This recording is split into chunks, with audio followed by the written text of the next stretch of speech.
எல்லோருக்கும் வணக்கம். இன்னைக்கு தாங்க முதல் நாள், திங்கட்கிழமை நாளும் அதுவுமா ஒரு துளி கூட புத்துணர்ச்சி இல்லை. ஓப்பன் பண்ணி பார்த்தோன்னே மார்க்கெட்டில் 200 பாயிண்ட் இப்படி கவுந்து கிடத்தா எப்படி நம்மளுக்கு மனசு ஒரு மகிழ்ச்சியாக இருக்கும்? ஸோ மகிழ்ச்சி என்பதே இல்லை. இதுக்கு முக்கிய காரணம் உலகளவில், அதுலேயும் குறிப்பாக அமெரிக்காவினுடைய மார்க்கெட்லாம் நம்ம எடுத்து பார்க்கணும்னு வச்சுங்களேன், பெருசாக விழுந்து கிடக்கிறான். அதனால தான் நம்மளுடைய மார்க்கெட்டு பாவம் தடுமாறிட்டு இருக்கு. இதில் மிக முக்கியமான செய்தி என்னென்னா அப்படி பார்த்தீங்கன்னா, இந்த உலகத்திலேயே மிகப்பெரிய முதலீட்டாளர் அப்படின்னா திரு வாரன் பஃபட் அவர்கள் தான். அவருடைய வருஷமான வெளியிடப்படக்கூடிய ஆனுவல் லெட்டர் உலகமே உத்து பார்க்கும்.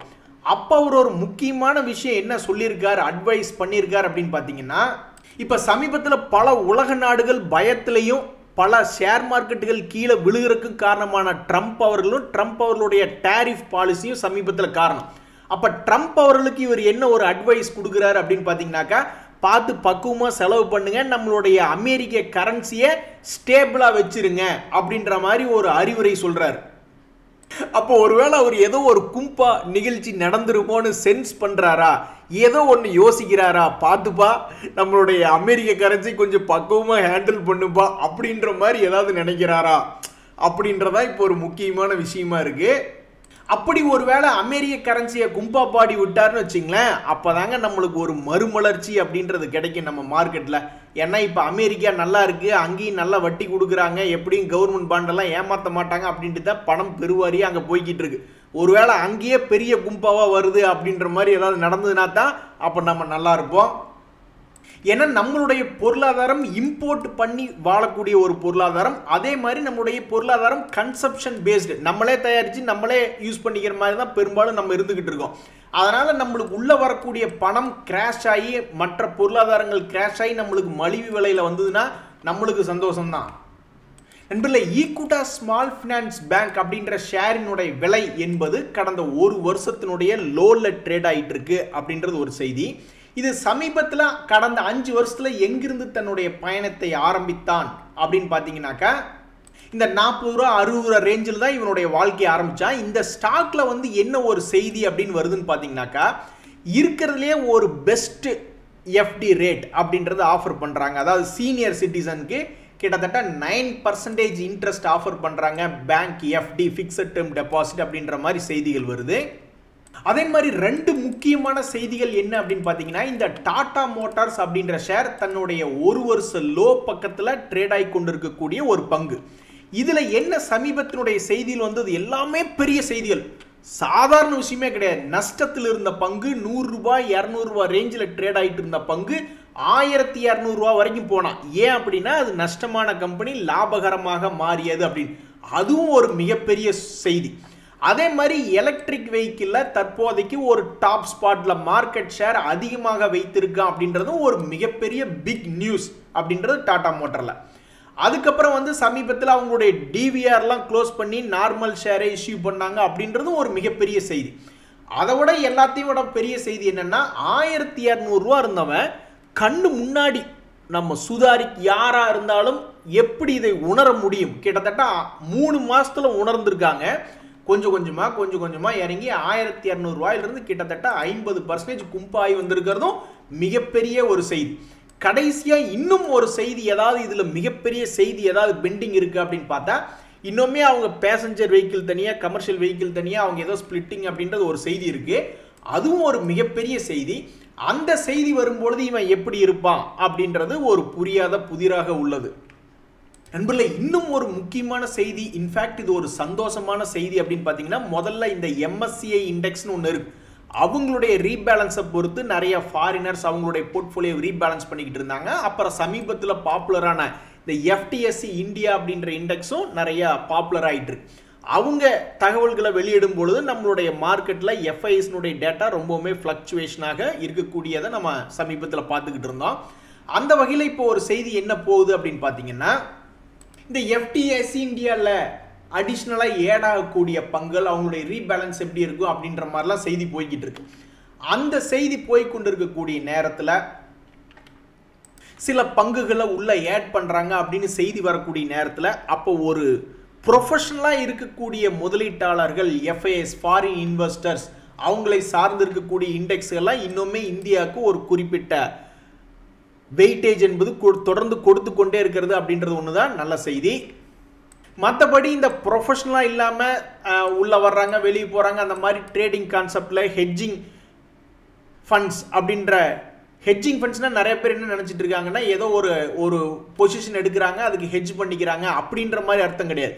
ஹெட்ஜ் ஃபண்ட் அப்படின்றவங்க எந்த வகையில் குட்டிக்காரன் அடித்தாது ஏதாவது லாபம் சம்பாதிக்க முடியுமா அப்படின்ற மாதிரி பார்க்கக்கூடிய வேலையை பார்க்குறவங்க தான் இந்த ஹெட்ஜ் ஃபண்ட் மேனேஜர்ஸ். அது போன்ற ஆட்கள் இடையிலே வர்றதும் போகிறதுமா இருக்கிறதுனால தான் நம்ம மார்க்கெட் பெரிய ஃப்ளக்சுவேஷனாக இருக்குது.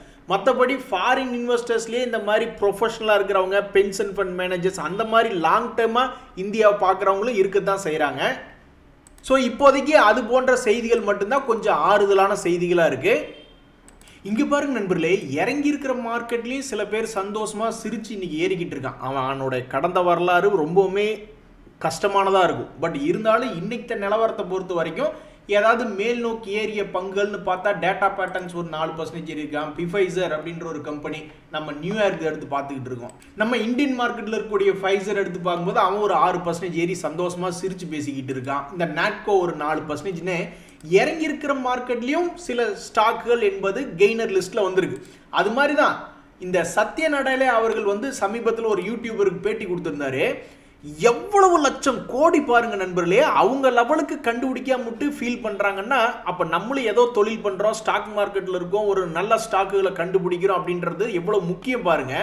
அவர் சொல்றாரு எவ்வளவோ டிரான்சிஷன்ஸ் நடந்துகிட்டே இருக்கு. இவங்க கோடி கோடியா சம்பாரிச்சிட்டு இருக்காங்க மைக்ரோசாஃப்ட் விண்டோஸை வச்சுக்கிட்டு. இருந்தாலும் அவங்களுக்கு மனசுல ஒரு ஆசை பாருங்க, இந்த வெப் பிஸ்னஸ் அப்படின்றது வரும் பொழுது அந்த வெப்புக்கு அடிப்படையாக சர்ச் என்பது மிகப்பெரிய ஒரு பிஸ்னஸ் மாடலாக இருக்கும் அப்படின்றத நாங்கள் கவனிக்கிறதுக்கு முன்னாடியே கூகுள் கண்டுபிடிச்சிட்டான். அதனால் எவ்வளவு கூகுள் ஆட்சன்ஸ் ஏதாவது ஒன்று சர்ச் பண்ணுறீங்க, அப்போ டக்குன்னு ஏதாவது ஒரு முக்கியமான இதை கொண்டு வந்து ஸ்பான்சர்டாக காமிக்கணும்னா அதில் கூகுள் ஆட்சன்ஸில் பணம் கட்டி தான் காமிக்க முடியும். அது மாதிரி அந்த சர்ச் பண்ணுற பிஸ்னஸ் வந்து எங்களுக்கு முன்னாடி எப்படி கேபிட்டலைஸ் பண்ணிட்டாங்க பாருங்க கூகுள். ஸோ அந்த பிஸ்னஸ் மாடல் பிஸ்னஸ் டிரான்சிஷன் ஆகிறப்ப நம்ம அதில் என்ன வேல்யூ எங்கே காசு பார்க்கலாம் அப்படின்றத கண்டுபிடிச்சோம்னா அதுதாங்க இருக்கிறதுலே மிகப்பெரிய ஒரு விஷயம் அப்படின்ற மாதிரி ஒரு பேட்டி கொடுத்துருக்காரு. அது ஸ்டாக் மார்க்கெட்டுக்கு பொருந்தும். நம்ம நேரம் இன்னைக்குன்னு பார்த்து ஏதாவது ஒரு ஸ்டாக் நம்ம வாங்கி வச்சிருக்கோம் எடுத்து வச்சிருக்கோம் அப்படின்றது ஒரு டாப் கெய்னரில் டுடே இட் இஸ் கம்மிங் அப்படின்னா இட்ஸ் குட் அப்படின்ற மாதிரி ஒரு ஹாப்பினஸ் தான். ஸோ பொதுவாக ஸ்டாக் மார்க்கெட்டில் பார்த்தீங்கன்னா ட்ரேடர் ஸ்டாக்ஸ் அப்படிம்பாங்க. அதாவது ஏதாவது ஹை கட் பண்ணி போகுதா அப்படின்ற மாதிரிலாம் பார்த்துக்கிட்டு இருப்பாங்க. அதில் ஏதாவது மொமெண்டம் இருக்கா அப்படின்ற மாதிரி பார்த்துக்கிட்டு இருப்பாங்க. அதே மாதிரி முதலீட்டாளர்கள் அப்படின்ற மாதிரி பார்த்தோம்னு வச்சிங்களேன், ஏதாவது வேல்யூ ஸ்டாக்ஸ் இருக்கா, smart money traders, smart money investment லாஜிக்கில் பார்க்குறவங்களாம் இருக்காங்களா அப்படின்ற மாதிரி பார்த்தோம்னு வச்சிங்களேன், அந்த 2 பேரும் தேர்ந்தெடுக்கக்கூடிய பங்குகள் அப்படின்ற மாதிரி இருந்ததுன்னா அப்போ அதனுடைய ப்ராபபிலிட்டி என்பது அதிகம். அப்போ ஒரு ரீட்டைலர் முதலீட்டாளர் என்பது அவங்க 2 பேர்த்தையும் பார்த்து காப்பிடிக்கணும். ஒரு ட்ரேடர் எந்த மாதிரி எடுப்பார், ஒரு ஸ்மார்ட் மணி கான்செப்ட்ல அல்லது ஒரு லாங் டேர்ம் முதலீட்டாளர் எந்த மாதிரி எடுப்பார். அப்போ அந்த 2க்கும் நடுவில் 2 பேருமே செலக்ட் பண்ணக்கூடிய பங்குகள் எது அப்படின்ற மாதிரி பார்த்து எடுத்தோம்னாக்கா இந்த மாதிரி வேல்யூ அன்லாக் அப்படின்றது பண்ணலாம். எப்படி இவங்க ஒன்று யோசிச்சாங்களோ அந்த மாதிரி வரக்கு வாய்ப்புகள் ரொம்பவுமே அதிகம். நண்பர்கள், இந்த சமயத்தில் ஒரு மிக முக்கியமான செய்தி சமீபத்தில் பார்த்துக்கிட்டு இருந்தாங்க நிறைய பேர். ஃபாரினர்ஸ் திரும்பி இந்தியாவில் வந்து வாங்கணும்னா எப்போ வாங்குவாங்கன்னா நிஃப்டி 0 தான் வருவாங்க அப்படின்ற மாதிரி ஜென்ரலாக நிறைய பேர் மனம் வெக்ஸ் ஆகி பேசிக்கிட்டு இருப்பாங்க. அப்படி கிடையாது. ஃபாரினர்ஸ் வரணும்னா ஏற்கனவே நிறைய பேர் சொல்லிக்கிட்டு இருந்த மாதிரி இந்தியன் மார்க்கெட்டில் இந்தியன் பொருளாதாரத்தில் ஏர்னிங்ஸில் ஒரு growth இருக்கணும். அது இல்லையா, சரி பரவாயில்ல, கவர்மெண்ட் பல லட்சம் கோடிகளை நாங்கள் போடுறோம் அப்படின்ற மாதிரி ஏதாவது ஒரு அறிவிப்புகள் வரணும். அதுவும் வரலையா, சரி பரவாயில்ல. ஒன்னே ஒன்று, இந்த அமெரிக்காவினுடைய மார்க்கெட்ஸ் வெள்ளிக்கிழமை அன்னைக்கு இறங்கினதை பார்த்துட்டு இப்போ நிறைய பேர் என்ன நினைக்கிறாங்கன்னா அமெரிக்கா திடீர்னு ஒரு இண்டெக்ஸில் ஒரு 10-20% இறங்கட்டும், அப்போ இறங்கினாக்கா மேபி இந்தியாவுக்கு வருவாங்களோ அப்படின்ற மாதிரி இப்போ யோசிக்க ஆரம்பிச்சிட்டாங்க. அதனால் புதுசாக ஒரு பாயிண்ட் ஒன்று ஏட் ஆயிருக்கு. எப்போ ஃபாரினர்ஸ் திரும்பி வருவாங்கன்னா அப்போ அமெரிக்கா கும்பா ஆச்சுன்னா மேபி வருவாங்க அப்படின்ற மாதிரி ஒரு புது பாயிண்ட் ஒன்று ஏட் ஆகுது. நண்பர்களே, இன்னைக்கு ஸ்டாக் மார்க்கெட்டில் மிக முக்கியமான செய்தி என்ன அப்படின்னு பார்த்தீங்கன்னா, ஃபார்மா ஸ்டாக்ஸ் எல்லாம் கொஞ்சம் ரெக்கவரி ஆயிருக்காங்க அப்படின்றத செய்தி. அதாவது ஏகப்பட்ட செக்டோரல் இண்டிசஸ் இருக்கு. அந்த இண்டிசஸில் இன்னைக்கு ஃபார்மா அப்படின்றது கொஞ்சம் மேல் நோக்கி கிரீனில் காமிச்சிருக்கா அப்படின்ற மாதிரி ஒரு செய்தி வருது. எந்த பங்குகள்லாம் இப்படி கிரீன்ல வந்திருக்கு அப்படின்ற மாதிரி எடுத்து பார்க்கல. டாக்டர் ரெட்டின்னு ஒரு முன்னணி கம்பெனி, அவன் கடந்த 6 மாதத்துல பார்க்கும்போது 6 மாதத்தினுடைய லோல ட்ரேட் ஆகிட்டு இருக்கான். அவன் இன்னைக்கு ஒரு மாதிரி மேல் நோக்கி ஏறி வந்தான். அதே மாதிரி கிரானியூல்ஸ் இந்தியா அப்படின்ற பங்கும் 6 months லோல தான் இருந்தது. அவன் இன்னைக்கு ஒரு டாப் கெய்னர் லிஸ்ட்ல வந்திருக்கான். அதே மாதிரி ஜைடஸ் லைஃப் சயின்ஸ் அப்படின்ற பங்கும் ஏன் இது போன்ற பல்வேறு ஃபார்மா கம்பெனிகள் கடந்த 6 மாதத்துல இறங்கி கிடந்தது அப்படின்ற மாதிரி பார்த்தீங்கன்னாக்கா, இந்த ட்ரம்ப் அவர்கள் வந்து கட்டணங்களை அதிகப்படுத்துகிறோம், டேரிஃப்களை அதிகப்படுத்துகிறோம், ஃபார்மாவுக்கும் 25% அடிஷனல் ஆகுது அப்படின்ற ஷாக்கிங்னால தான் இது போன்ற பெரும்பாலான கம்பெனிகள் இறங்கி 6 மாதத்தினுடைய லோ பக்கத்தில் ட்ரேட் ஆகிட்டு இருக்கு. இப்போ சமீபத்தில் எந்த மாதிரி ஒரு செய்திகள் வந்தது அப்படின்னா, இப்போ ஃபார்மா கம்பெனிக்கு நீ டேரிஃப் போடு அல்லது ஏற்கனவே இருக்கிற டேரிஃபையே வச்சிரு, என்னத்தையோ பண்ணு, பட் அப்போ அங்கே மருந்து வாங்கி சாப்பிடத்தானே போகிறான்.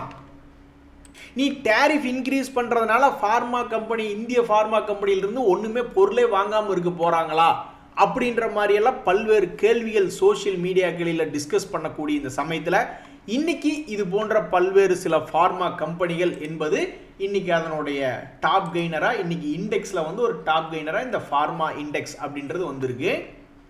நண்பர்களே, நிறைய நேரங்களில் பார்த்துருக்கீங்கன்னா நிஃப்டி இண்டெக்ஸை மட்டும் தனியாக ஏற்றிட்டு போவாங்க. பல்வேறு போர்ட்ஃபோலியோகள் நீட்டி படுத்து கீழே கும்பாப்பாடிக்கிட்டு இருக்கும். இருந்தாலும் இண்டெக்ஸ்களை மட்டும் தனியாக தூக்கிட்டு போகிறதுக்கு முக்கிய காரணம் அதில் இருக்கக்கூடிய வெயிட்டேஜ் கம்பெனிகளை தனியாக ஏற்றுவாங்க. Reliance, HDFC bank, ICICI bank. அது மாதிரி ரிலையன்ஸில் ஏதாவது செய்தி வராதா, இன்னைக்கு கூட 1% இறங்கி கிடக்கிறிய செவ்வாழ, நீ திடீர்னு ஒரு 4-5% எந்திரிச்சு ஆடுனீனாக்கா மார்க்கெட்டில் ஏதாவது ஒரு நல்ல செய்தி வருமே அப்படின்ற மாதிரி நிறைய பேர் பார்த்துக்கிட்டு இருக்காங்க. அதில் ஏதாவது செய்திகள் வருமானு பார்த்துக்கிட்டு இருக்காங்க. அந்த வகையில் சமீபத்தில் ரிலையன்ஸ் சம்பந்தப்பட்ட ஒரு செய்தி என்ன வந்துச்சுன்னா, கேம்பா கோலா பாட்லிங் பிளான்ட் ஒன்று கவுஹாத்தியில் ஓப்பன் பண்ணுறோம் அப்படின்ற மாதிரி ஒரு செய்தி வருது. பட் இன்னைக்கு அந்த ஸ்டாக் என்பது நல்ல வேலைக்கு வெறும் 1% இறங்கி கிடக்கு. மார்க்கெட்டே இறங்கி கிடக்கு. பட் இருந்தாலும் மிக முக்கியமான வெயிட்டேஜ் உள்ள பங்கு 1% இறங்கி கிடக்கு.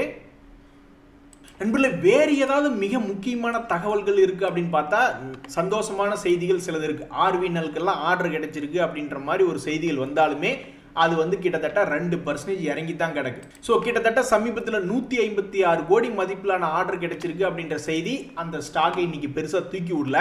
இந்த சமயத்தில் வந்து இன்னொரு செய்தி என்ன அப்படின்னு பார்த்தீங்கன்னாக்கா, இந்த ஆக்சிஸ் செக்யூரிட்டிஸ் அப்படின்றவங்களுக்கு கிட்டத்தட்ட 10 லட்சம் பெனால்ட்டி போட்டிருக்காங்க செபி அப்படின்ற ஒரு செய்தி வருது. ஆனால் இது எந்த வருஷத்தில் நடந்த ஆக்ஷன்ஸை பார்த்துருக்காங்க அப்படின்னு பார்த்தோம்னா, அது 2021 to 22 அந்த சமயத்தில் நடந்திருந்த ஏதோ ஒரு பிரீச்சுக்காக இந்த மாதிரி ஒரு பெனால்ட்டி அப்படின்றது இப்போ முடிவாகி செய்திகள் வந்திருக்கு. நண்பர்களே, உங்களுக்கு ஞாபகம் இருக்குங்களா, சமீபத்தில் நான் பெர்ஃபார்மிங் அசட்ஸ் எல்லாம் வந்து வேற ஒரு அசட் ரீகன்ஸ்ட்ரக்ஷன் கம்பெனிக்கு ஒரு அமௌண்ட்டுக்கு விற்று விட்டுறாங்க அப்படின்ற மாதிரி ஒரு செய்தி எஸ் பேங்க்ல ஒன்று வந்தது. உங்களுக்கு ஞாபகம் இருக்குங்களா? சமீபத்தில் அந்த சமயத்தில் இந்த பங்கு வந்து எப்படி ஆடிக்கிட்டு இருந்தாங்கன்னா, இந்த மாதிரி 12, 16ன்னு ஆடிக்கிட்டு இருந்தா. அப்புறம் எப்போ ஒரு இடம் வந்து இடையில 31 ரூபா வரைக்கும் போயிட்டு ஆல்மோஸ்ட் இப்போ 50% இறங்கி 18 ரூபாய்ன்னு ட்ரேட் ஆகிட்டு இருக்கான். அதே மாதிரி இப்போ ஒரு சமீபத்தில் ஒரு கம்பெனியில் ஒரு பேங்க்ல என்ன ஒரு செய்தி வருதுன்னா, இந்த மாதிரி உஜ்ஜீவான் ஸ்மால் ஃபினான்ஸ் பேங்க் அப்படின்ற பங்கு கடந்த ஒரு வருஷத்தினுடைய லோ ரேட்டில் 32 ரூபாய்க்கு ட்ரேட் ஆகிட்டு இருக்கு. இவனுடைய ஆல் டைம் லோ என்பது கிட்டத்தட்ட 16 ரூபாய்க்கெல்லாம் போன பங்கு தான் இந்த உஜ்ஜீவான் ஸ்மால் ஃபினான்ஸ் பேங்க். அது கிட்டத்தட்ட 2022 போன விலை. இப்போ இதில் என்ன ஒரு செய்தி வருது அப்படின்னு பார்த்தீங்கன்னா, இந்த மாதிரி நான் பர்ஃபார்மிங் அசட்ஸை விற்கிறதுக்காக அசட் ரீகன்ஸ்ட்ரக்ஷன் கம்பெனியோட விற்கிறதுக்கு அவங்களுடைய போர்டு அப்ரூவல் கொடுத்துருக்கு அப்படின்ற மாதிரியான ஒரு செய்திகள் வந்துகிட்டு இருக்கு. இந்த சமயத்தில் இன்னும் ஒரு செய்தி, இந்த உஜ்ஜீவான் ஸ்மால் ஃபினான்ஸ் பேங்கினுடைய சமீபத்தினுடைய குவார்டர்லி ரிசல்ட் என்பது ரொம்பவுமே குறைவாக, போன வருஷமெல்லாம் கிட்டத்தட்ட போன வருஷம் குவார்டரில் 300 கோடி லாபம் செஞ்சுக்கிட்டு இருந்தவங்க வெறும் 100 கோடி தான் லாபம் அப்படின்ற மாதிரி கடந்த டிசம்பர் குவார்டரில் காமிச்சிருக்காங்க. இந்த சமயத்தில் இப்படி ஒரு செய்தி என்பது வந்திருக்கிறது. திங்கட்கிழமை இன்னைக்கு தான் வாரத்தின் முதல் நாள். சரி, நீ 200-300 பாயிண்ட் இறங்குற, அப்படியே திரும்பி ஒரு 200 பாயிண்ட் ரெக்கவரி பண்ணி காமிச்சிட்டு கூட நீ இறங்கினா கூட சரி பரவாயில்ல அப்படின்னு ஒரு மனசுக்கு மகிழ்ச்சி வரும். ஆனால் திங்கட்கிழமை பிறந்ததுலேருந்தே ஒரு மாதிரி அதான் கவுண்டவுன் ஒரு படத்தில் பார்த்து வடிவேல் இவரை கேட்பாரு செந்தில, ஏன்டா எப்போ பாரு எருமிச்சாணி அப்படின மாதிரியே மூஞ்சி வச்சிருக்க அப்படின்ட்டு.